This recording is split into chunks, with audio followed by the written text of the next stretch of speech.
For too long, black people have been used and abused and taken for granted in this society, in British society, both here and in Jamaica.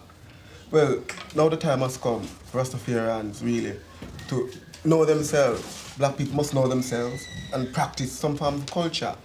We Rastafarians see that by doing this, we can only gain respect from the whole society. You know, things can't get any worse than it is right now. You know, so all we have to do is do our thing, organize ourselves, identify with our culture, and the European society will respect us. You know what I mean? And well, we will be a good thing in this society. We will help the society to know itself, help the people to know themselves. Rastafarians has taken up unto themselves a culture. I personally will tell you the meaning of the word culture. Culture is life. Something that scientists play with in Oxford, Cambridge. Eating, something that hasn't been taught to the highest degree, not even in Tottenham Technical College, because I know. But through these same brothers and sisters, there's going to become a mighty race that even the Europeans will respect. Over the last few years, one of the most important influences among young blacks in Britain has been Rastafarianism. Rasta is a religion, a cultural movement, and in some ways, a political movement. Although it started 50 years ago in Jamaica, it was almost unknown here until a few years ago. Rasta seems to fulfill an important need for its followers. Many young blacks feel looked down on here in Britain and feel they have no culture of their own. A lot of Rasta teaching is about Africa and black culture, so it gives them a sense of their own history and heritage. Rastas also believe that Africa is the promised land to which blacks will one day return. And so Rasta gives young blacks self-respect, dignity, and hope for a better future.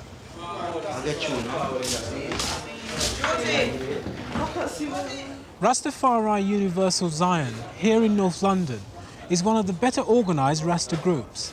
Most Rastas don't belong to groups, they distrust organisations. But here at R.U.Z, they're trying to change that. They hold regular meetings to plan activities, discuss their beliefs and read from the Bible.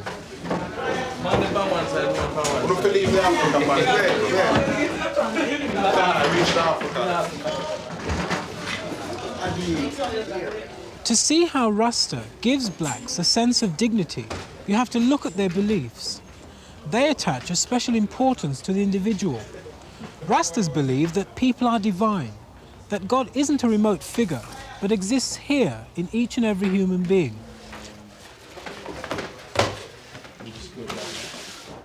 Jar Bones is one of the leaders of R.U.Z.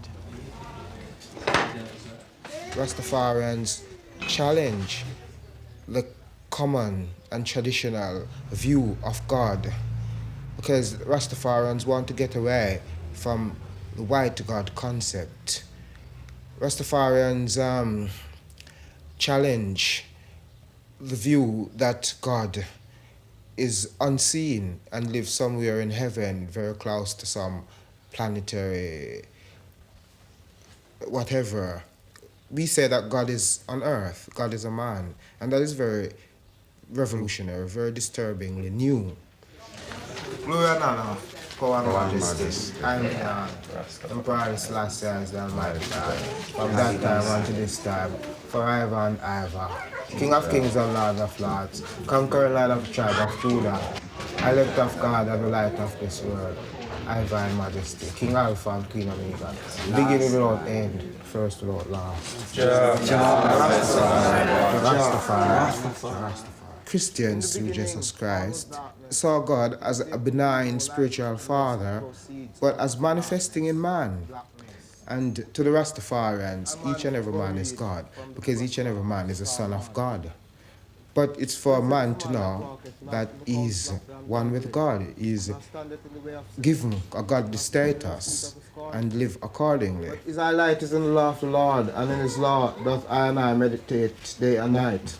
And I and I shall be like a tree. The words Rastas use show how much they value self-respect. Instead of calling people he, she, they and so on, Rastas often use the phrase I and I. The wind driveth away. The greatest pronoun and lasting pronoun is I, you know. And, well, those types of pronouns like he, him, she. They've got scales of priority or orders of importance. So we eliminate them and just deal with the only first and important pronoun I. But because the whole cosmos is one, so all the yous and the me's and the hims and the she's and the hers become I, you see? It's just I and I. Don't bother say you and me and him and her, I and I. Because you is more or less than me, especially if I'm saying it. You know, it's yours, it's not mine. No, it's I and I, because you might kill me for your thing, because it's not my thing. You know what I mean? But if all the things become one thing, because all the people are one thing, then it's just everybody's thing. There are many other ways in which Rasta beliefs support the dignity of the individual, or more particularly of black people. They believe a black man, Emperor Haile Selassie of Ethiopia, was the Messiah.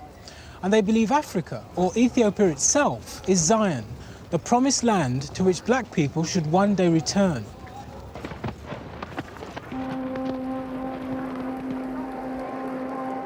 Selassie succeeded as Emperor of the independent African state of Ethiopia in 1930.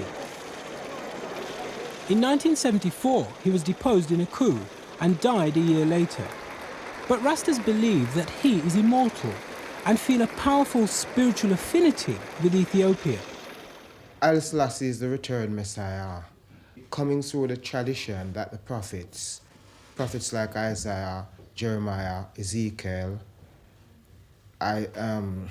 Elijah, Micah, and all these people. And even the tradition that David and Solomon, established. And you see, God is a king, God is a Lord, God is man, and God is the highest, God is noble. You see, Selassie is the highest, Selassie is noble. Selassie is the lion, right? He's Judah, the first of the tribe, right? And he's king in this time because the throne him sit upon. It's the same throne Solomon, David sit on, right? And it just passed down the line. So he's a direct descendant of Solomon. Yeah, David. direct. See? Mm-hmm. No doubt about it, because the same throne, the same kingdom, Solomon and David rule.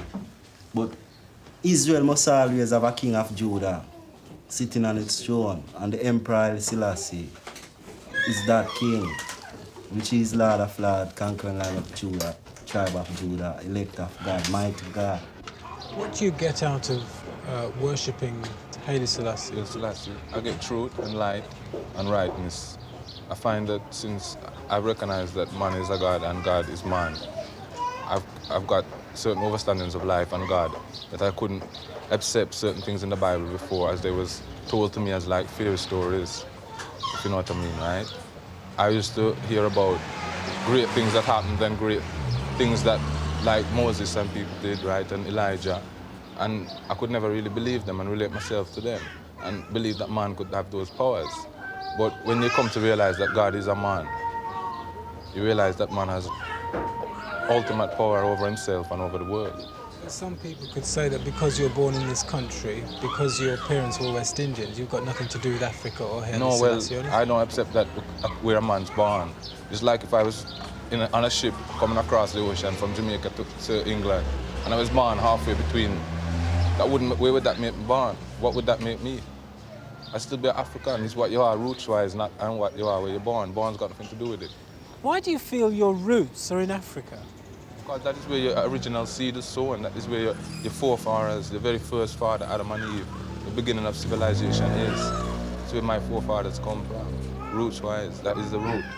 It's the beginning, the first seed sown. True. Imperialist. Even though they may have been born in England, they feel they are foreigners here. And they actually want to go and live in Africa, or be repatriated there, as they call it.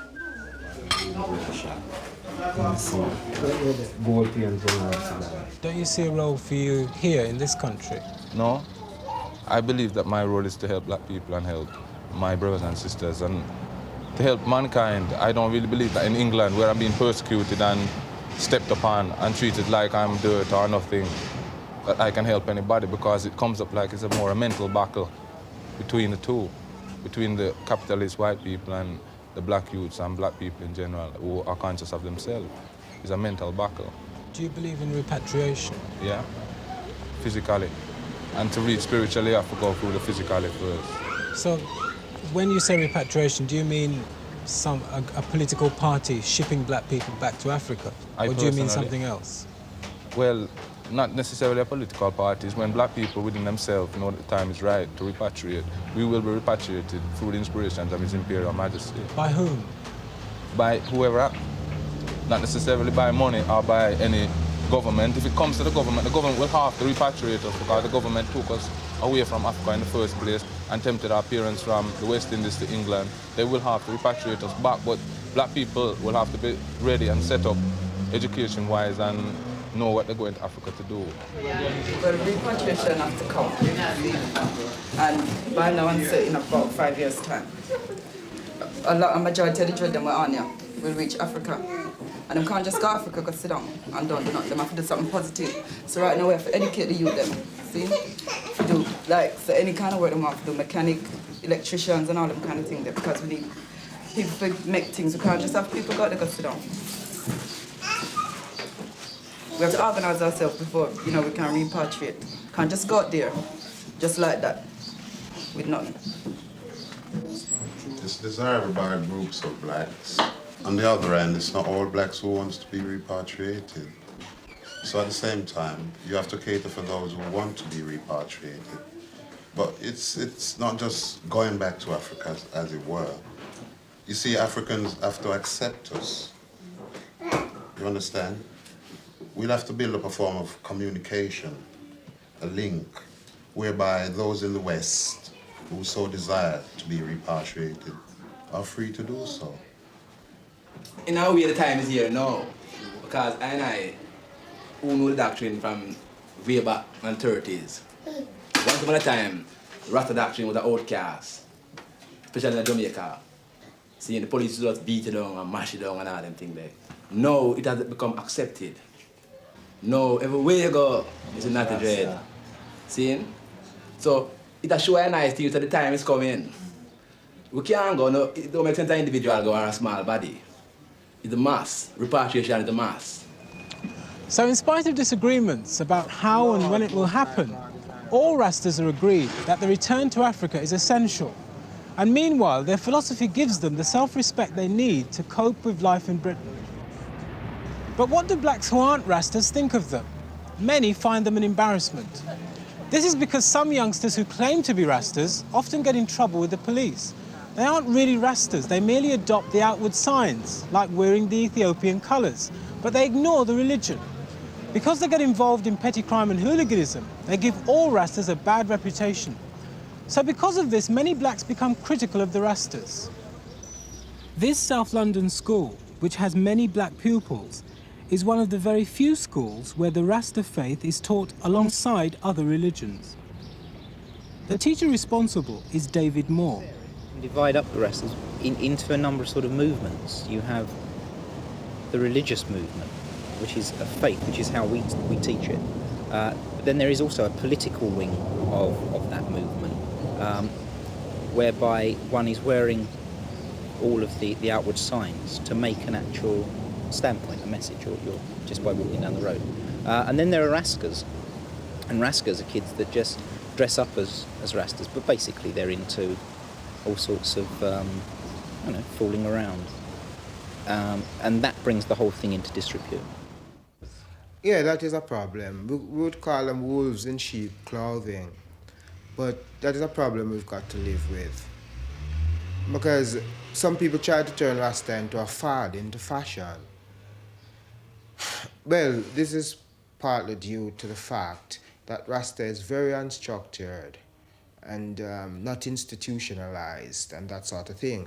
So that, it's reasonably difficult to know when you have a Rasta from when you don't. Like, with the soldier life, it's easy to know when you have a soldier from when you don't have a soldier, because he's got to be a part of a regiment or a battalion or whatever, which is stationed at X part of the land in barracks and all that, signs on this, that. It's completely rigidly institutional, you know. But Rasta is not like that. I don't want it to be like that, though, because we can tolerate them wolves, because some lion will eat them up.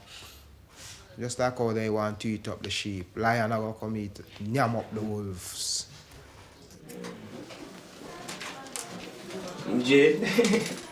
Another aspect of Rasta that many blacks dislike is the hairstyle, known as dreadlocks. Parents in particular tend to think it looks scruffy. These pupils at David Moore School are sure their parents would object. Well, for one, my mum wouldn't like it, because plenty of times I go out without combing my hair, and my mum, if she sees me, she calls me back inside and tells me to comb it. Before I had my hair cut some time ago, I used to comb it. I used to come to school sometimes without it combed, or sometimes with it scruffy. So my mum just told me to cut it off. I don't think my dad would like it. He must probably say I can't come in his house with locks. So, but if I was, I doubt it, but if I was going to become a Rasta, I would be a bald man. I wouldn't locks my hair. How about the rest of you? Well, I wouldn't mind plaiting my hair in really tiny plaits, you know, and, you know, keep it clean. But I wouldn't class myself as a Rasta. I couldn't do it. If you take people, tribal people like the Maasai, or Gala, Samburu, and people like these who plait and mat their hair, as some people call it, or have dreadlocks, as Rastafarians call it, you know, people would normally say, so-called civilized people, so-called modern people, would say these people are living in the past. They need cleaning up. They need to be taken to the barbers at the nearest city, and to be given a good haircut and a sharp suit from Savile or whatever, and a bright tie and a nice pair of shoes, so that we could say, well, you know, that culture that they were living died finally, and they're now won over by Europeans, and they're now a great black-white people. No, but we can't want this culture to die. We don't want them to disappear, because they're what Africa has. They're what black people have. So we in the West, although we were not born in Africa, and although we've not been living in Africa, but we seek to reinforce that culture by showing people that here it is. Another problem is that Rastas smoke marijuana or ganja as part of their religion. This can bring them into conflict with the law. Ganja gives the mind a certain embracement, and it helps the brain. It helps the soul, you know.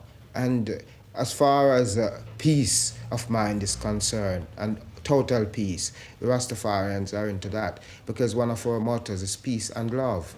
So we use ganja purely for a peaceful reason, to get, you know, awareness of God and of self and of conditions. We don't recognize that there should be any penal laws relating to ganja, because ganja is a natural plant made by God Almighty himself. It's not man-made. But yet, the Europeans don't penalize people for drinking alcohol, which is very damaging and dangerous to the biological structure. And, you know, the whole thing is hypocritical and ungodly, I would say. But it's not just outward appearances or behaviour that puts non-Rastas off. Many young blacks think Rasta ideas are simply unrealistic. No, but before you believe in a religion, you've got to know more about it. And as far as what I know about it, the Rastas say that Selassie is their God. He was. I don't know if he's alive or not. But he told it to the people that he is not their God. He made it clear to everybody that it was not he's not a God.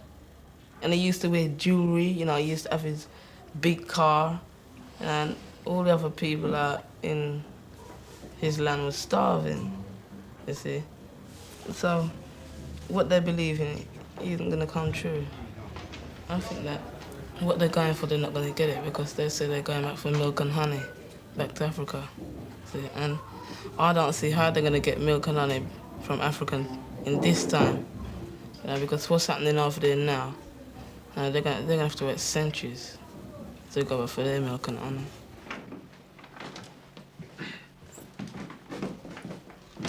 Oh, Sam, Bob Lee, a political activist with the Labour Party's Young Socialists, sees some value in the Rasta movement, but thinks it diverts energy that could be better spent elsewhere.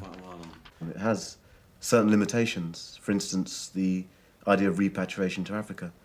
I think in many ways that's just a pipe dream and can detract from the important struggles black people have here.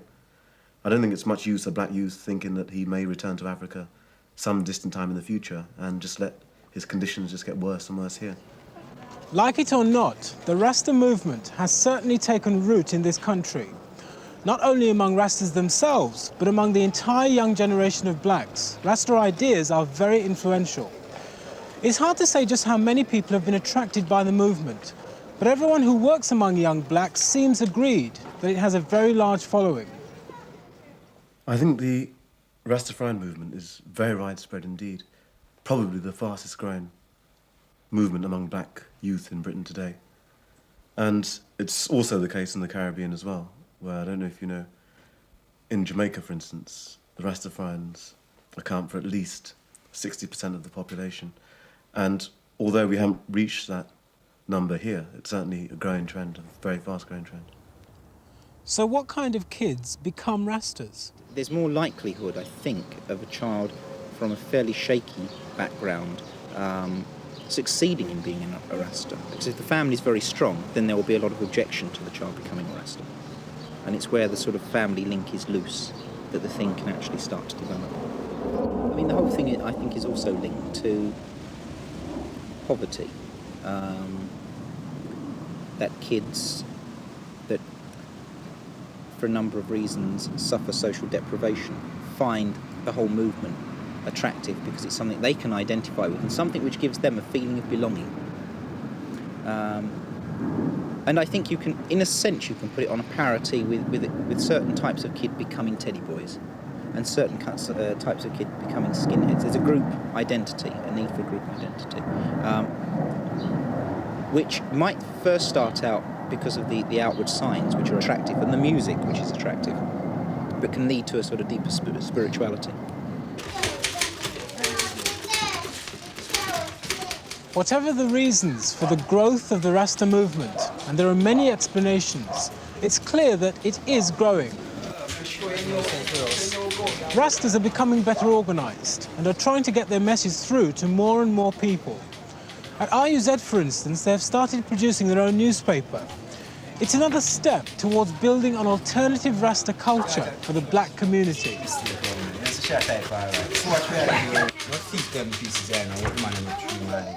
We, as a people, must have certain cultural awareness and identification and that sort of thing.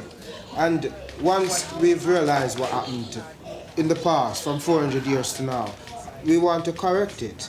No, we get fight. Some people will see us as a threat. Some people will see us as the enemy and all the rest of that. But we know this. But we don't see ourselves as enemies to nobody, nor as threats to nobody. What we want to do is to get respect and to be respected so that we can do the work and the job. What black people have got to do is organize and centralize and make our claims for our rights. But the crucial thing is that black people must make their own science, their own ideology, their own philosophy, their own moral system, their own theological system. We must correct the distortions of history.